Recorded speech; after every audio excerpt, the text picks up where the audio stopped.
Здравствуйте, меня зовут Мешков Никита. Я ученик 5 класса В. Мой научно-исследовательский проект на тему «Счет у народов мира». Я нашел в одной из книг непонятное для меня обозначение. Потом я узнал, что это были цифры. Мне захотелось узнать об этих цифрах. Когда я нашел литературу по данному вопросу, оказалось, что непонятных мне цифр очень много, и созданы они разными народами мира. Мне стала интересна эта тема, я решил исследовать ее. Цель – изучить историю возникновения цифр, сравнить записи цифр разных народов. Задача – изучить цифры разных народов, узнать, чем они отличаются, какие цифры появились раньше других. Проблема – почему мы обозначаем цифры именно так – 0, 1, 2, 3, 4 и так далее, а не по-другому, римскими или китайскими цифрами. Объект гипотеза. У разных народов в записи цифр есть сходство. Объект исследования. Цифры разных народов. Основные методы исследования. Анализ литературы, сравнение, опрос одноклассников, анализ и обобщение полученных в ходе исследований. Тема счетов у народа мира актуальна в современном мире и очень важна для нашего развития, так как наше общество постоянно пользуется числами. Наша жизнь наполнена цифрами и числами.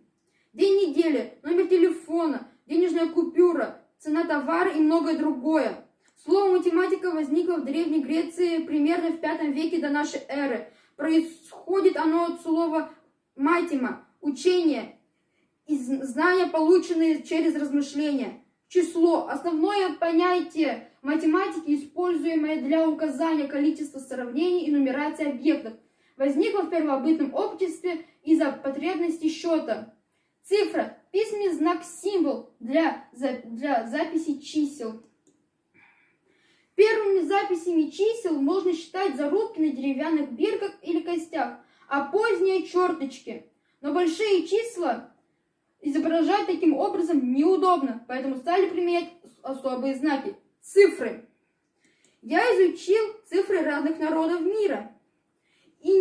Индейцев и Древней Азии, цифры в Древнем Египте, цифры народов майя, китайские цифры, индийские и арабские цифры, шумерские цифры, римские цифры, греческие цифры, а также цифра славянского народа.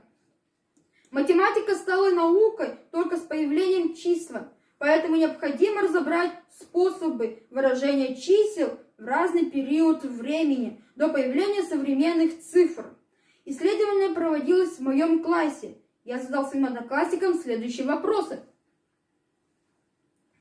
По результатам анкетирования я сделал следующие выводы. Практически никто из моих одноклассников не знает историю возникновения цифр. После того, как я рассказал своим одноклассникам историю возникновения цифр, были проведены следующие исследования с участием моих одноклассников. Я провел в классе 3 исследования. Первое исследование было проведено, чтобы испытать способ вычисления в первобытный строй счет пальцами рук. Второе исследование. Во втором исследовании мы испытывали способ вычисления в период, когда появились самые первые знаки числа в виде зарубок и черточек. Третье исследование. В третьем исследовании мы испытывали при счете, завязывали узелки на веревочках разной длины и цвета. На основании всего я сделал следующие выводы. Слова, число и цифра взаимосвязаны. Любое число мы записываем цифрой. Считать люди научились в незапамятные времена. Сначала для счета использовали пальцы рук и ног. На более высокой стадии развития люди при счете стали применять разные предметы – камешки, зерна, веревочки. Необходимость обозначения чисел привела как к образованию специальных знаков цифр. Каждое проведенное исследование лишь доказало, что современных цифр это самый удобный знак для выражений любого числа и маленького, и большого. Ими легко делать любые вычисления. На примере своего исследования я показал, что человек никогда не стоит на месте, он всегда совершенствуется, он всегда улучшает все в своей жизни для того, чтобы его жизнь была легче и интересней.